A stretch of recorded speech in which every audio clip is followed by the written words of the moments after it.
यूं नहीं ड्रामा की कहानी घूमती है दाऊद की जिंदगी के अर्द गिर्द और कनीज फातिमा।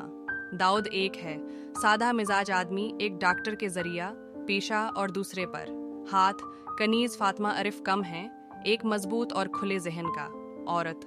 वो दोनों मोहब्बत में पड़ जाते हैं एक दूसरे और उनकी जिंदगी के साथ। एक नई बारी लेता है ड्रामा कहानी रोमानवी, तफरीह, जज्बात और तफरीश हम टीवी की एक भरपूर तारीख है। बहुत से कामयाब और पैदा मशहूर ड्रामा के मरकजी किरदार हैं।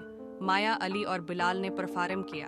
अशरफ, ये पहला ड्रामा है अदाकार बिलाल अहराफ का।